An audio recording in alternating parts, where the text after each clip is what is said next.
तो हेलो दोस्तों, फिर से लेकर आ गए हैं नए वीडियोज और नए अपडेट के साथ। तो हम आज के इस वीडियो में बात करने वाले हैं बिहार सर्वे वंशावली के बारे में। तो आप लोग मेरे साथ वीडियो में लास्ट तक बने रहिएगा और लास्ट तक देखिएगा, तभी आपको इसके बारे में समझ में आएगा। और आप लोग से एक छोटी सी रिक्वेस्ट है कि मेरे चैनल को अभी तक सब्सक्राइब नहीं किए हो तो प्लीज़ आप लोग मेरे चैनल को लाल बटन दबा के सब्सक्राइब कर दीजिएगा और बेल आइकन यानी घंटी वाले चिन्ह पे भी दबा दीजिएगा, ताकि जो भी वीडियो डालूँ सबसे पहले आप तक नोटिफिकेशन चला जाए। तो चलिए आइए मेरे साथ वीडियो में लास्ट तक बने रहिएगा और लास्ट तक देखिएगा। हम आपको स्टेप बाय स्टेप समझाने वाले हैं बिहार वंशावली सर्वे के बारे में। तो चलिए आइए दोस्तों, देख सकते हैं यह एक फॉर्म है जो वंशावली का है। यहाँ पे आप पढ़ सकते हैं, लिखा हुआ है वंशावली यहाँ पे।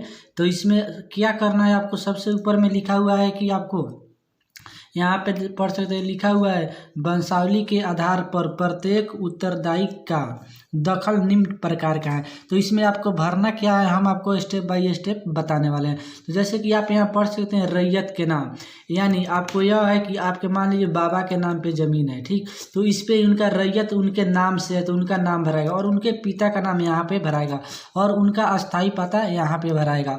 और उसके नीचे यहाँ पे खाता नंबर और खेसरा नंबर यहाँ पे और रकबा, और उसके बाद यहाँ चौहदी जो होता है चौहदी भरा जाएगा, यहाँ पे पढ़ सकते हैं लिखा। और उसके बाद यहाँ पे जमाबंदी संख्या। तो चलिए आइए यहाँ पे हम फर्स्ट स्टेप में बताएं कि रैयत का नाम। तो रैयत का नाम यानी हम बताएं कि मान लीजिए आपके बाबा के नाम पे ज़मीन है तो यहाँ बाबा का नाम लिखाएगा और उसके जस्ट नीचे मान लीजिए उनके बाबा है तो उनके जो बेटे हैं जितना मतलब जो जितने उनका लड़का है, आपके जो पिताजी हैं उनका यहाँ पे नाम भराएगा। ये मतलब जो जिनके नाम पे वो ज़मीन कर रहे हैं उनके नाम पर है, उनका नाम यहाँ भराएगा, ठीक। और उनके उसके नीचे कितने लड़के हैं उनका यहाँ स्टेप बाय स्टेप नीचे तक यहाँ सब भराएगा। और उसके नीचे आने पर एक पढ़ सकते लिखा हुआ है कि मेरा हम लोग यानी मेरा या हम लोग का उल्लेख भूमि पर संपूर्ण दायित्व कब्जा है तथा भूमि सौदाता से मुक्त है, अतः प्रपत्र अंकित वंशावली के आधार पर तथा प्रसंगत भूमि के उत्तरदायित्व बंटवारा के आधार पर मेरे के नाम पर सर्वे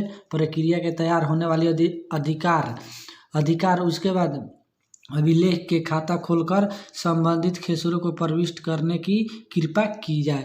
यानी जो यह आपको बताया जा रहा है कि यह मान लीजिए बाबा के नाम पर और अपने नाम पर करवाना चाहते हैं तो उनके नाम पर ही होगा। और उसके बाद यह आपको बता दे कि इसमें आपको क्या क्या लगने वाला है। तो इस फॉर्म के नीचे आप पढ़ सकते हैं, लिखा हुआ मृत्यु की जमाबंदी रियायत की तिथि वर्ष। यानी मान लीजिए ये जो आपके बाबा के नाम पर ज़मीन था, ये आपके बाबा यहाँ पर भरा था, अगर वह डेट कर गए हैं तो उनके पुत्र के नाम पर होगा तो आपके पिताजी लगे, तो आपके पिताजी लगे तो मान लीजिए आपके यहाँ पे बाबा के यानी मृत्यु का यानी उनके नाम पर ज़मीन रियायत यहाँ पढ़ सकते हैं, ठीक है।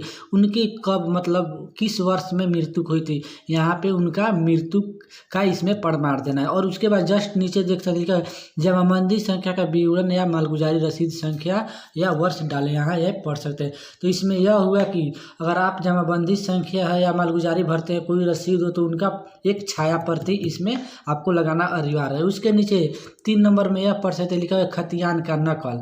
यानी आपके पास अगर खतियान का नकल हो तो दे सकते हैं। यहाँ पर यह भी लिखा हुआ कि यदि उपलब्ध हो तब, यानी खतियान का नकल आपके पास हो तो दे सकते हैं, नहीं हो तो कोई फर्क पड़ने वाला है नहीं है, आपको नहीं देना है।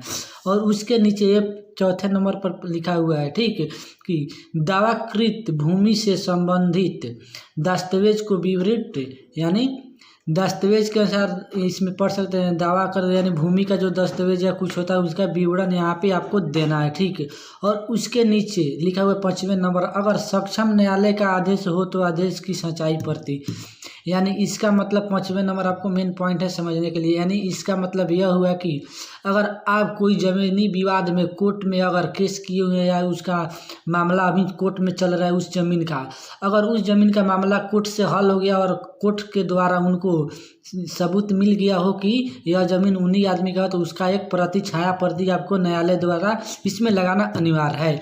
और उसके बाद 6ठे नंबर पर यहाँ पे ये पढ़ सकते हैं, लिखा हुआ है, ठीक, कि आवेदक कर्ता हित ठीक। और अर्जन करने वाले मृत्यु के वारिस या होने में संबंध में प्रमाण पत्र, यानी मान लीजिए हमने बताया फर्स्ट ऊपर में कि बाबा के नाम पर ज़मीन है, वो अभी मृत्यु के यानी मर गए हैं, उसके बाद उनके होने वाले संबंध यानी उनके उनके अगर पिताजी हो तो उनके मतलब प्रमाण पत्र देना होगा, या आधार कार्ड हो या कुछ भी एक प्रूफ देना होगा। और उसके नीचे 7वें नंबर पे आप यहाँ पढ़ सकते हैं, लिखा हुआ है आवेदककर्ताओं के आधार कोई छाया प्रति, यानी आवेदक जो है जिनके अपने नाम पर ज़मीन करवाना चाहते हैं उनका यानी उनका अपना आधार कार्ड की एक छाया प्रति देनी होगी। अगर छाया प्रति नहीं हो तो अभिकर्ताओं का नीचे पर वोटर कार्ड की भी छाया प्रति दे सकते हैं, यानी इसमें दोनों देना अनिवार्य है। ठीक, ये दोनों रहेगा, इसमें संलग्न करके आप दे सकते हैं। तो ठीक है, उसके बाद ये सब करने के बाद आपको हम बता दें कि इस पे यानी जो है ये फॉर्म वंशावली, इस पे आपको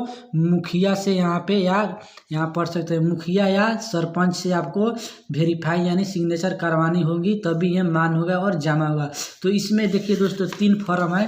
तो एक वंशावली वाला ये फॉर्म है जो आपको हमने स्टेप बाय स्टेप समझा दिया, और दूसरा फॉर्म यह है कि उसको भी हम आपको दिखाते हैं।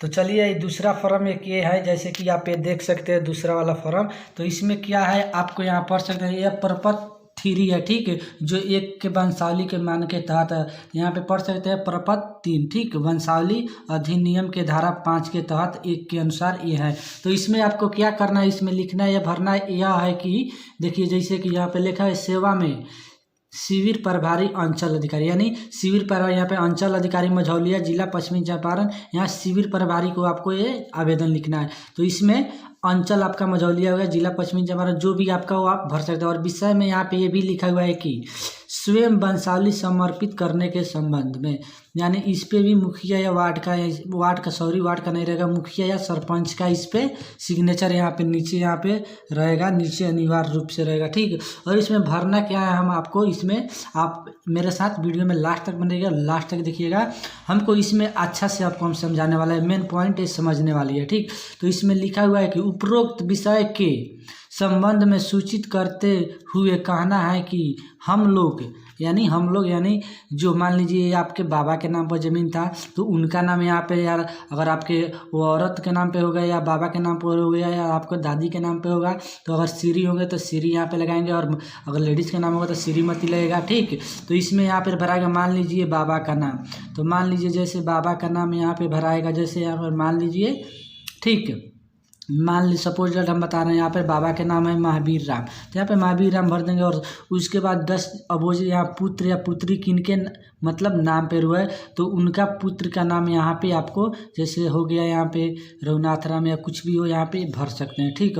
और उसके बाद जस्ट 2 नंबर में, ठीक,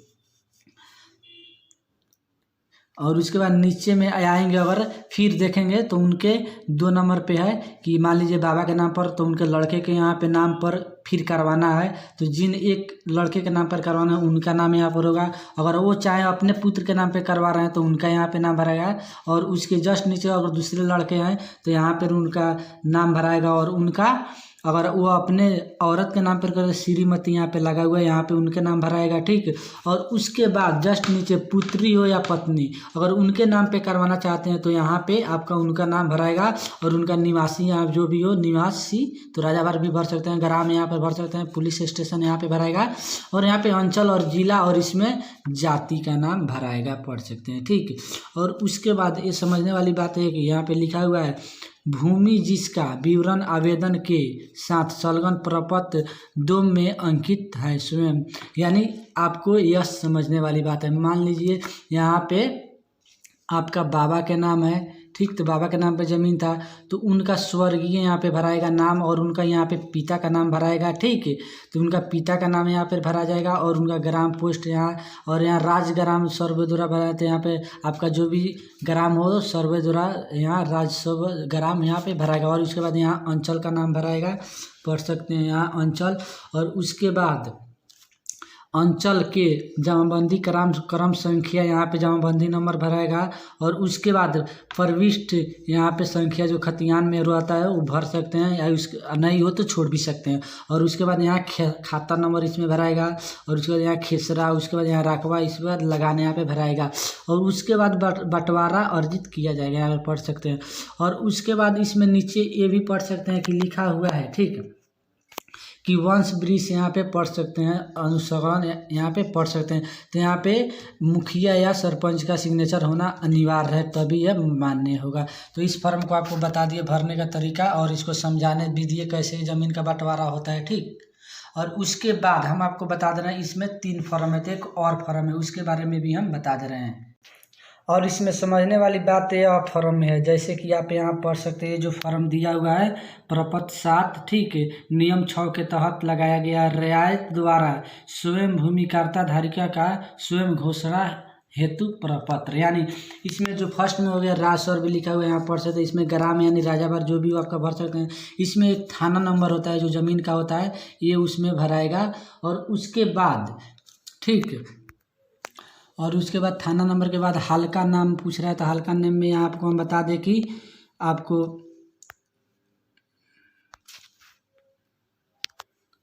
हल्का नाम यहाँ मांगा जा रहा है। हल्का नाम तो यहाँ हल्का नेम में राजाबारी हो जाएगा। उसके बाद यहाँ पे आप पुलिस स्टेशन पढ़ सकते हैं पूरी, यानी पुलिस थाना कहाँ पड़ता है, यहाँ पे अंचल का नाम भरना है और यहाँ जिला का नाम भरना है। उसके बाद यहाँ पे देखिए मेन पॉइंट है समझने वाला, ठीक, आप मेरे साथ ध्यान में देख रहे हैं। यहाँ पे रियायत का नाम व हिस्सेदारों का नाम है, वंश अंश अगर कोई हो तो सहित एवं पिता का नाम। यानी यह एक वंशावली टाइप का जो स्वयं अपना भूमिधारक इस पर सिग्नेचर करेंगे और मुखिया वार्ड से इस पर साइन कराएंगे। तो इसमें क्या करना है, रियायत का नाम यानी जिनके नाम पे ज़मीन हो उनका नाम यहाँ पे भरना है। और उसके बाद यहाँ उनका स्थायी पता और यहाँ पे खाता नंबर यहाँ पे भरना है इस लाइन में 3 नंबर में।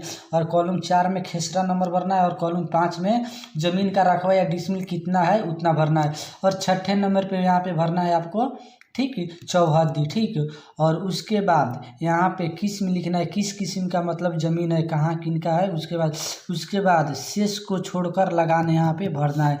और इसमें और 9वें नंबर पे जमाबंदी नंबर और 10वें नंबर पे भूमि का दावा आधार तथा उनका दान कर आयोजन का अन्य यहाँ पे विवरण भरना है। इस पर अगर कोई अन्य मतलब कारण हो तो 11वें नंबर पे आप, अगर कोई अन्य कारण हो तो 11वें नंबर पे भर सकते हैं, ठीक। और उसके बाद यहाँ पे नीचे में आने पर यहाँ पे आपके प्रमाणित करना है कि यहाँ पे लिखा हुआ है, मैं घोषित करता हूँ कि स्वयं घोषणा में की गई मेरी जानकारी में सही है, स्वयं घोषणा किसी गलत प्रभावित नहीं है, ठीक है। यानी ये जो है आपको ये स्वयं घोषित करें कि जो इसमें प्रपत्र है जो फॉर्म भरे हैं यह बिल्कुल सही है। अगर इसमें गलतियाँ की त्रुटि होती है तो जो भर रहा है फॉर्म उनके ऊपर उस पर मामला या कानूनी कार्रवाई भी हो सकती है। इसमें आपको लास्ट में बता दें कि इसमें आपको स्थल भरना है और उसके बाद यहाँ पे तिथि और यहाँ पे आपको सिग्नेचर करवानी है मुखिया या सरपंच से कि हाँ ये मेरा सही है, हम अपना ज़मीन का ये मतलब पूरा ब्यौरा भरे है। यानी सिग्नेचर मुखिया या सरपंच से इसलिए करवाना कि हाँ इन्हीं का ज़मीन है और इन्हीं को दिया जाता है। ये मतलब आपको 3 फॉर्म बता दिए और एक इसमें और चौथा फॉर्म है, ठीक, वो भी आपको दिखा दे रहा है। ये जो चारों फॉर्म है एक साथ संलग्न करना पड़ रहा है एक दस्तावेज के साथ, तो उसको भी हम दिखा देते हैं, ठीक है। तो देख सकते हैं ये मेरा चौथा फॉर्म है, वंशावली यहाँ पे पढ़ सकते हैं। लिखा हुआ है बिहार विशेष सर्वे के, यहाँ पे सर्वे के बंदोबस्ती तकनीकी मार्गदर्शिका, यानी बिहार जो सर्वे होता है सर्वेक्षण उसके वंशावली के आधार पर यहाँ पढ़ सकते हैं। लिखा हुआ वंशावली के आधार पर प्रत्येक उत्तरदायी का दखल निम्न है।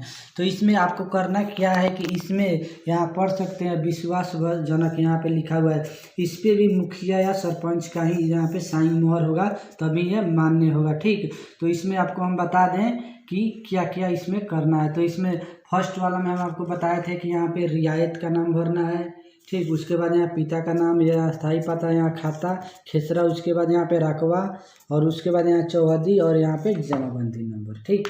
तो इसी तरह इसमें भरना है सेम उसी तरह इसमें प्रोसेस है, यहाँ पे आप देख सकते हैं। इसमें भी उसी तरह से मैं लिख सकते हैं। इसमें मृत्युक यहाँ पर मृत्यु जमाबंदी रियायत का मृत्यु की तिथि वर्ष इसमें पहले ही बता चुके हैं। उसके बाद जमाबंदी संख्या का मालगुजारी रसीद हो तो इसमें लगा सकते हैं। उसके बाद खतियान का नकल हो तो लगा सकते हैं, नहीं हो तो कोई दिक्कत नहीं लगा सकते हैं।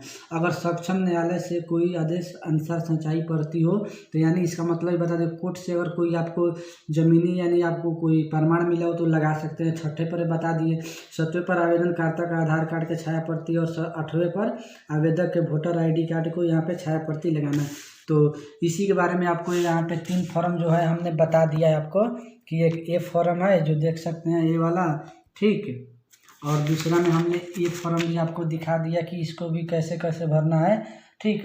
और तीसरा में जो वंशावली है इसको भी हमने बता दिया कि कैसे कैसे इसको सबको भरना है, ठीक। और इसमें एक फॉर्म साथ में है उसको भी इसको मतलब बता दिए, प्रॉपर 3 है जो ये वाला फॉर्म है जो इसके आवेदन देना है यहाँ पे, इसके बारे में भी हम आपको दिखा दिए पूरा, ठीक।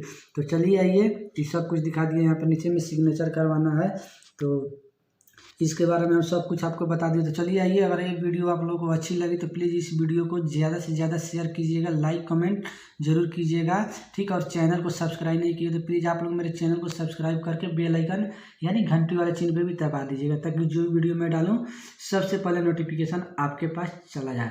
तो चलिए आज के वीडियो इतना ही समाप्त करते हैं और फिर से मिलते हैं नेक्स्ट वीडियो में नए अपडेट और नए जानकारी के साथ। तब तक के लिए मैं विदा लेता हूं, संतोष निर्मल। Okay, so thanks.